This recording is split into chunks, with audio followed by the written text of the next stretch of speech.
Hi, Julie Watts here. Thank you for joining me on my YouTube channel. So today I thought we'd look at the new IndigoBlu Vivids with some of their stamps and show some of the techniques you can do with these wonderful inks.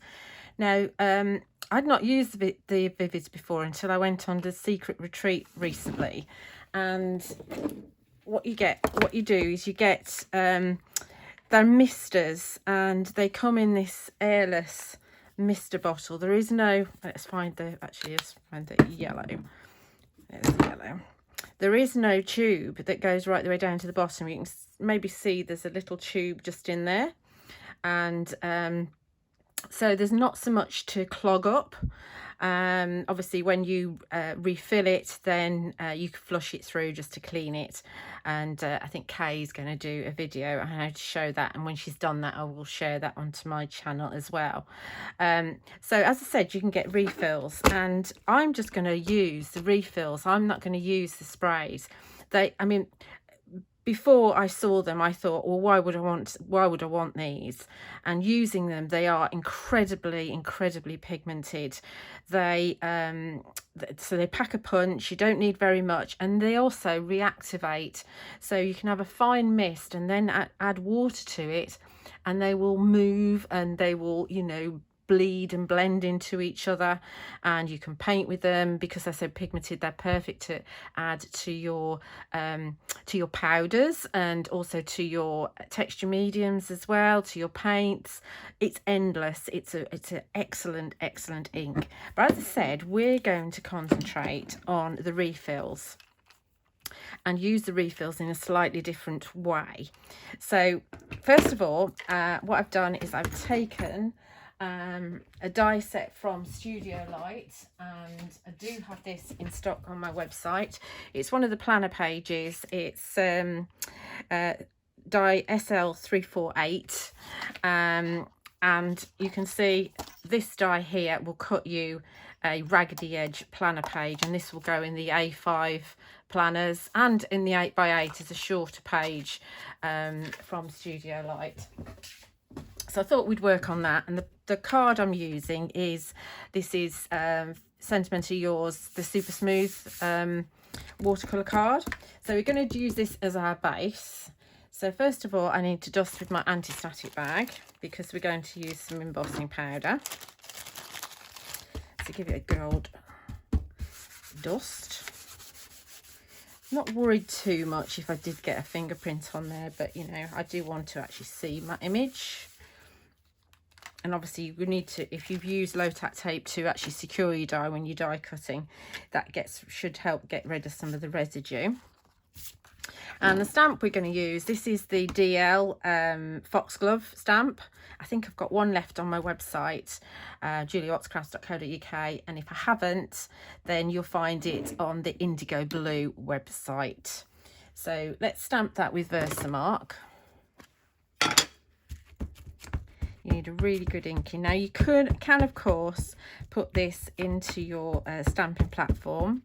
If you're using a stamping platform that's got a kind of a rubber mat in it, then it's always best to remove that if you're stamping a mounted rubber stamp, as this is.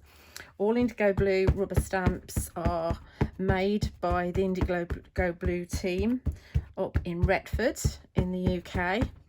They are high quality red rubber, so detailed, beautiful stamps to work with. Obviously you can't see where you're stamping with them because they're a rubber stamp, but you get the detail. So hopefully that's inked within an inch of its life. We'll soon find out, won't we? It won't matter too much because this is one of the kind of collagey, grungy type of stamps from Kay. So I'm going to turn it onto the side so I can see where I'm going, and hopefully stamp it straightish. I'm going to give it a good old press because obviously I'm not in my stamping platform. Rubber stamps are actually easier to stamp freehand because they've got that cushion on them. I mean, a lot of clear stamps are very good nowadays because they're deeply etched, but rubber is actually easier. So good old press, giving that ink a chance to settle into the cardstock. And remember, it is the super smooth watercolour card, so it is quite absorbent as well. So, you know, you don't want to hang around too long. Obviously, it's a great little demo, isn't it? You can see it, not. So let's just take a piece of paper, and I'm going to use very kindly, IndigoBlu have given me some of their White Cliffs of Dover embossing glaze. This is the white one, and you can get this from IndigoBlu. You could use Clair embossing glaze, but the cardstock I'm using is kind of an off-white cardstock, and I do want my image to be white. So I don't know if you can see that. It is there in the background. Give it a good old flick. Absolutely beautiful. Right, I'll put that to one side, and I'm just going to pop this back in the pot and heat set it. Okay, so I'm all heat set now. If you can just about see the image there in the background. And so that's going to act as a resist for me. And what we're going to do is we're going to just mist it with water. We won't mist it with water first. Let's just explain what we're going to do. I've got some watercolour pens here, quite wide ones. I've got two really wide ones, and I think one of them's a Sentimentally Yours one, and one's of a Tim Holtz one. Or they might both be Kuretake, so they're both Tim Holtz, and this is a Jade Davenport one. But you can, there is a Sentimentally Yours set of wide brushes that you can use. It's whatever I can put my hands on it. And so there is a little bit of water in there because these are highly pigmented, but I've also added some of the refill. So the colours we're using the Loxley Yellow, the Will Scarlet, and the Little John, and these are all they haven't got mica in them, so they call them matte. Basically they're a pure dye ink. So just put a little bit of water in the bottom, just because you don't want to waste all of your oh no, let's do this other one. You don't want to waste all of your ink. The reason I'm putting that on is those have got stoppers on. This one hasn't got a stopper on, so it's easier for me to show you. So a little bit of water in the bottom, and then there's a, stand that up or not, then there's like a child release on it, so you push down and turn, and then you can just pop the refill in there and give it a squeeze, and that will obviously add it to your water brush, and then you're good to go. So you could paint with these if you want to. We're going to, obviously it's diluted, we're going to do a wash. So we're going to give it a bit of a mist of water first of all, and this is the Sentimentally Yours mist bottles. I've got a little bit of red going on there that I've picked up from something, and let's do it different to what the one I've got prepared already. So give it a squeeze and then take it over the top, and you'll see your image appear. So this is the Will Scarlet.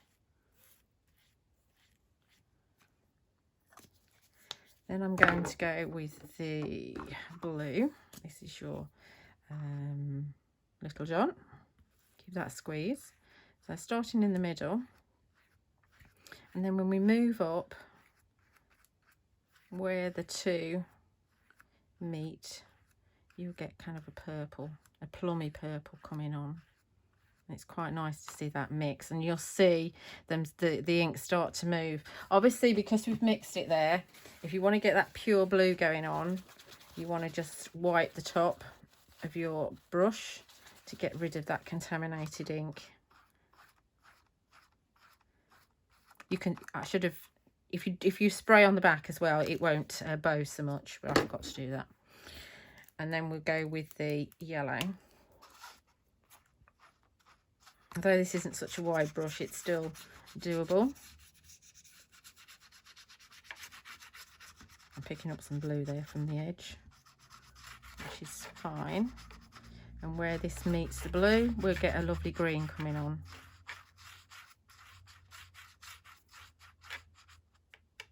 So it's a pure resist. Obviously clean that off again because you want to get that lovely yellow coming through.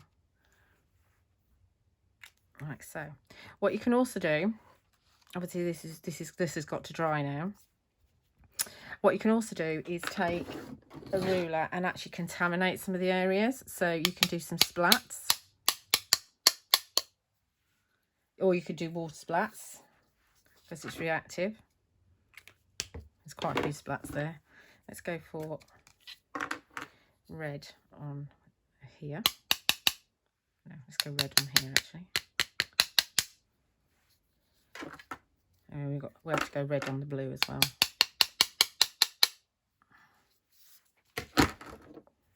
So it's very interesting. I'll show you when it's dry how it moves around and bleaches out. But that's where we're at so far. And if you have got a build up here, you can get the ink around to move. This one hasn't built up so much, but I don't know if you can see here, we've got some splaying going on. I don't know what the proper technical term is, but where it's kind of bleeding into each other. It's such a cool ink. So I'm going to leave that to dry naturally rather than force it. I'm not going to blot off, because if I blot off, then I'm going to lose some of that wonderful colour. I mean, obviously you could pick this up onto another piece of card. But I have got one that I did before. It's in a slightly different order, but I can show you that one. So this is the one that I've done already, and you can see here, it's quite interesting because I had quite a lot of ink on this corner, and so I just kind of tipped it to and fro, and I've got the ink splaying out. Let's see if I can see if I've shown you properly. I've got the ink splaying out, doing an interesting pattern around the edge, and I quite like that because that's edged my work. And you can also see where the splats have been going on, which is quite interesting, and the merging of the colours. It's really cool. So that's dry, but you can also take, because remember it's reactive with water, we can also do the happy clappy. Good old Sir Wilson and the happy clappy. So we can do some happy clappies over the top, get some splodges going on of just pure water. Give that time to kind of react a little bit.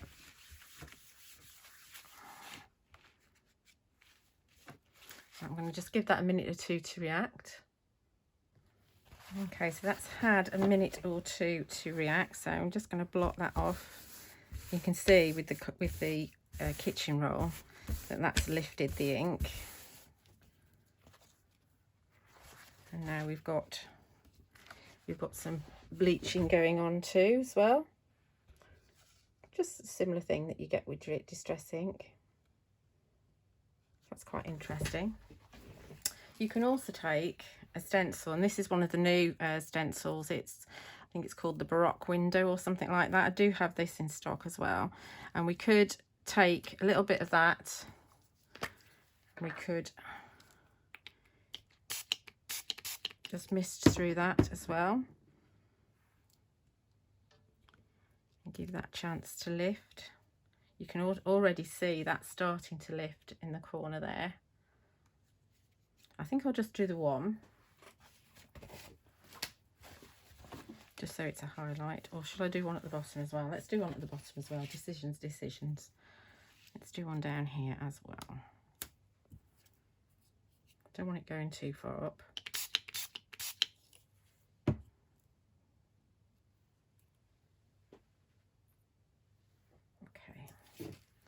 And we give that a chance to react as well. Okay, so let's blot that off.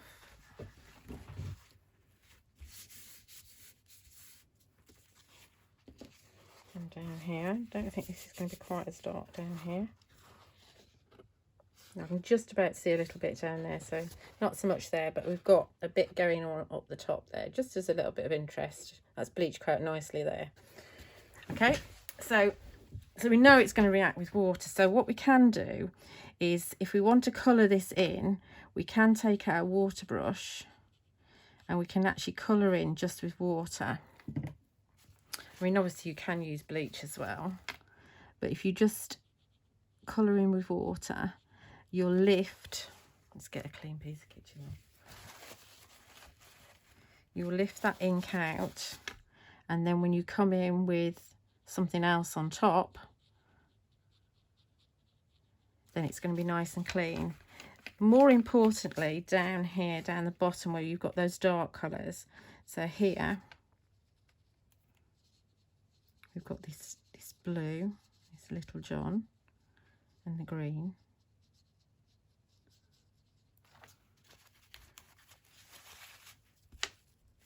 So you can lift that up. Sometimes this card will take quite a lot of water, so it's ideal for you doing this technique with.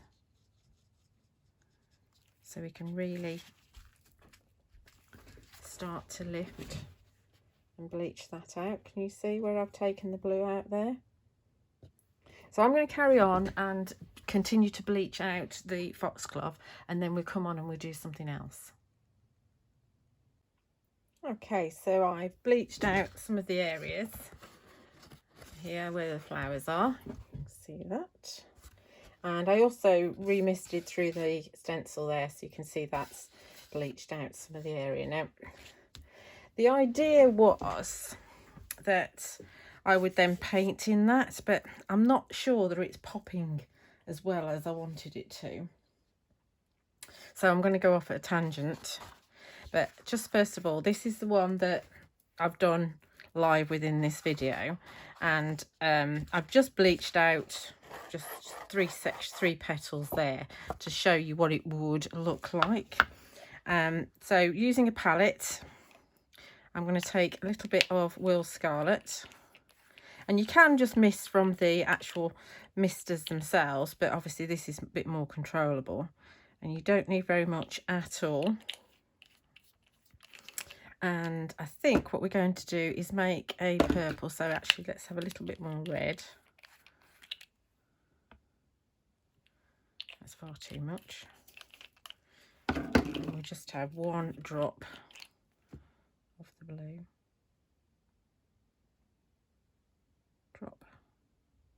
One drop of the blue.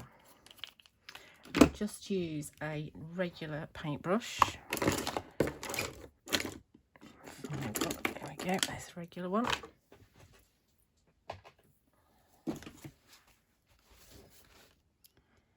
we just take some of this. Let's have a look, see what it's supposed to look like first of all. Oh, it's a very, it's like a wine colour, isn't it? I want it a bit lighter than that. Let's go with a bit more red. See, they're so pigmented. And it's in a palette, so you can actually revitalise it later on.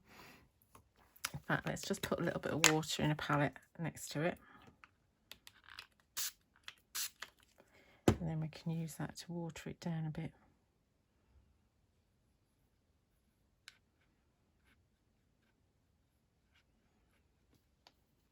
So when you've bleached it out, you do need to make sure that it's dry, so that when you paint on top, that it doesn't bleed into the card outside of the lines.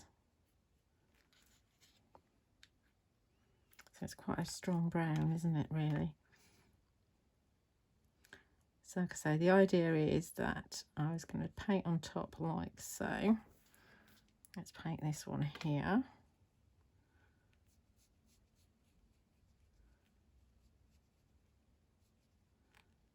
Okay. And then I want it lighter on the inside. Oh, darker even. Let's just have a solid red on the inside.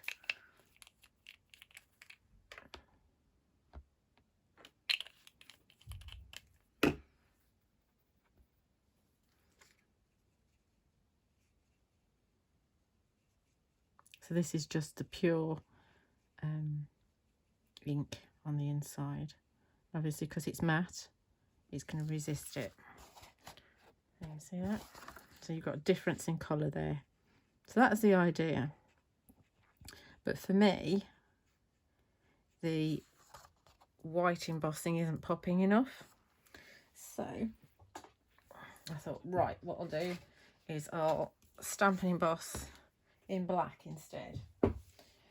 So I've done that, and I've just had the colours go on in a slightly different order. So instead of doing stripes, I've done kind of patches on there. And I've done the kind of watermark bleaching out as well on that one. Hope you can see properly. There we go. So again, we could bleach out these colours here. So we could take our water brush and go into the areas that we want to bleach out and blot them, and it'll lighten them. It won't take it out completely, but it will definitely lighten them. You have more of an impact when you're not actually diluting the ink, because obviously we've diluted it with a little bit of water. But what you could do is you could take, for example, I quite like that like that. So instead of colouring in, I wonder whether it would be rather lovely just to bleach this out and not colour it in at all. So then the petals will pop, or the flower heads will pop, because they're not coloured in. I may well continue on this and see how this looks. See, I'm still learning this product. There's a lot to learn with this product. I'm very impressed with them. I'm very impressed with the pigmentation, the depth of the colour, how well they mix together, how it bleeds out, and oh, there's just loads that you can do. So this is one of the tangents, how this would look. And these are great because these are journal pages, so these can go in and I can write some notes on the back as to what I've done and what I think about it, etc, etc. You know, what I'd change if anything, if I wanted to do something different. You can see when I put the colour on, I've focused the red in the middle, which is your Will Scarlet. So that's where all the flowers are anyway. So it's almost like it's doing your job for you in the colouring in. And I do quite like the way that that's bleaching out. And it does continue to bleach out after you've blotted. It continues to still react with the water because the water's in the fibres of the watercolour card. And as it dries out, it continues to bleach out a little bit more. So what you get when you initially dab off isn't necessarily what you finish with. So that's a tangent, but that's not what I'm aiming at, I don't think. What I think I'm going to do is take my original one, which is the one that I had prepared before we started. And like I say, I bleached all those out, but I've actually stamped and embossed another one just on a piece of card. And I thought that that wouldn't look nice, just popped on the top. Now, initially I thought, well, I'll colour in just like I've done on the other one, wherever that's gone. Yes, there it is. Yes, initially I thought that I would colour these in on the black and have them like that. But, you know, I think that just the black and white image on top just makes it stand out. I think I really like that. So let's do some bit more work in the background and have the background a little bit more interesting. So let's do that. Right, so put that to one side. We're going to keep that as it is. I'm going to work on that and I'm going to use that at some point and continue bleaching it out. So let's do a little bit of stencil work and a little bit of stamping. So I'll just get my bits and pieces together and then we'll carry on. Okay, so we already know that we can bleach out some of the colour by just throwing some water on, or by using our water brushes, or by misting through a stencil. But you can also bleach through by misting a stamp as well. So this is one of the collector's editions. This is number 43, Curly Swirly. So we're just going to mist that with a bit of water. And again, this is going to work over time. Make sure I've got enough on there. If in doubt, do a bit more. I want to be able to see it, so let's do it down the bottom. So I think on the blue it's going to show up the most.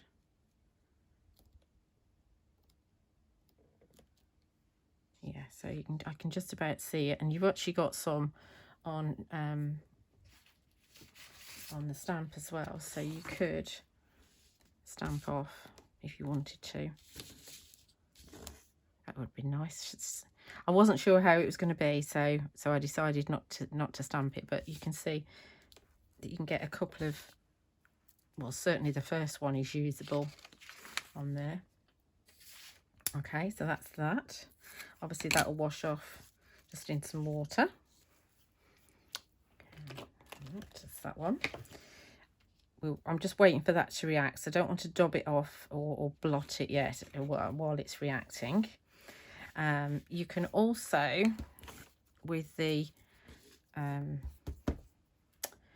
re-inkers, you can also make yourself your own ink pad if you like. So we can add a little bit of the, let's go for the Little John again because it's nice and bright. We can add some of the re-inker to a bit of fat foam. That's plenty. Let's get see if we can get that to blend in. Oh, there's lots in there, isn't there?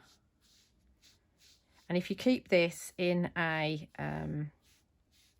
polythene bag, it'll stay damp for quite some time.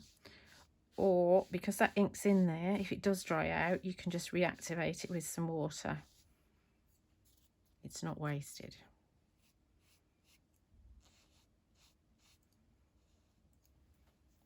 Let's put that in there, out of the way, and let's stamp our numbers. So this is another one of the collector's editions, number 36, Grunge Numbers. I'm using a Thin Lizzy.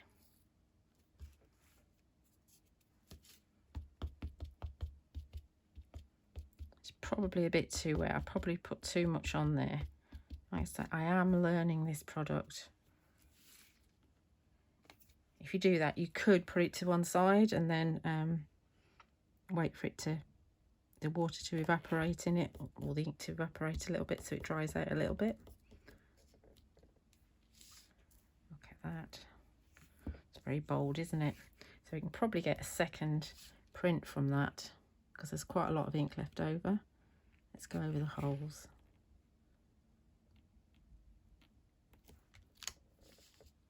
Yeah, I didn't get a full one, but that's fine. It's still texture. I'm quite happy with that. And it is reacting a little bit and moving out a little bit, which is quite interesting. Okay, so again, that's going to just wash off in some water. So that's something else that you can do with it. Let's put that to one side for a minute. Then you can also stamp with some gesso. So if we pop a little bit of gesso, where is it? There it is.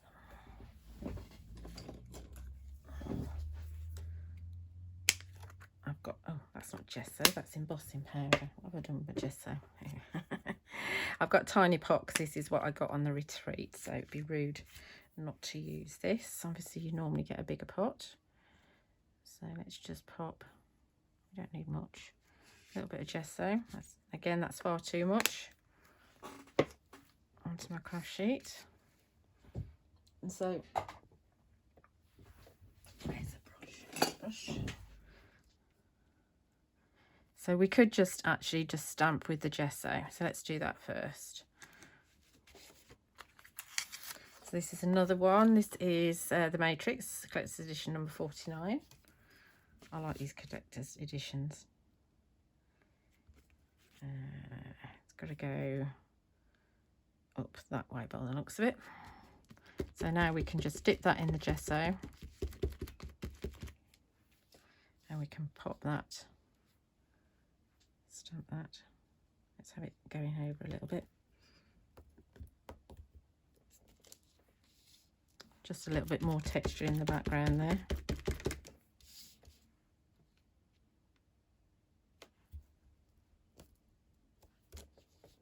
Let's go for another one. Okay, so there's we've got some of that going on, and again, make sure you wash that because obviously it's gesso, and you do not want gesso to dry on your stamps. But then of course we've got this gesso here. We can also add a little bit of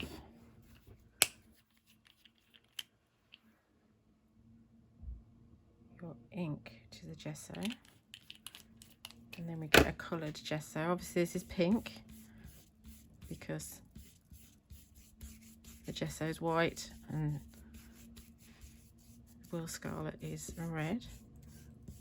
I'm being really frugal with this. And let's grab from the Zuri Butterfly Dance. We've got this kind of postage mark stamp here.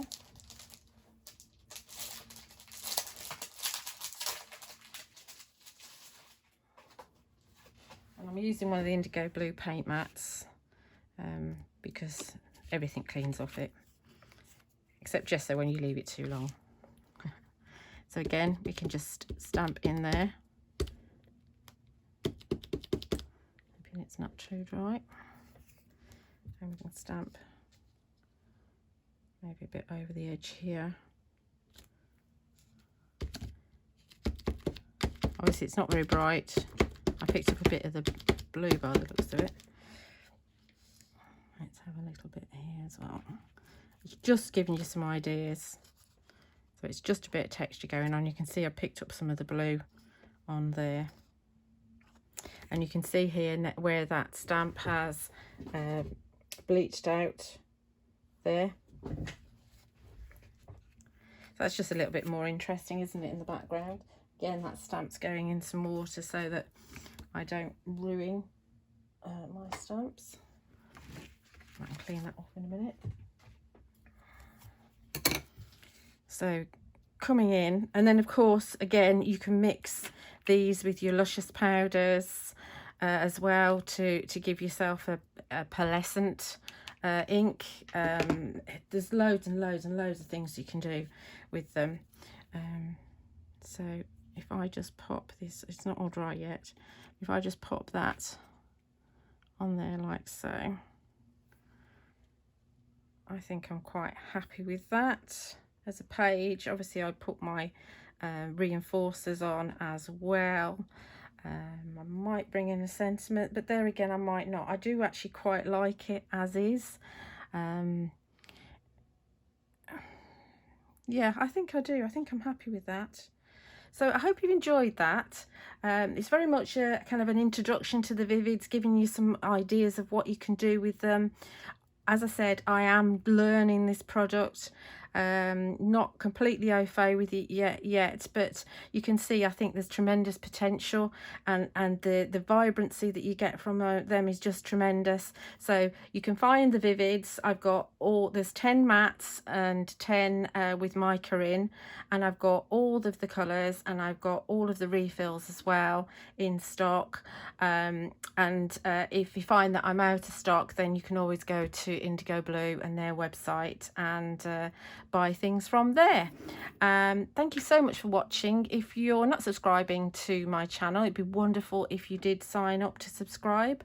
It's free, and obviously all of your the inspiration there, all of the videos you can watch whenever you want to, and actually just craft along when you've got your goodies too. Let's move that down a bit.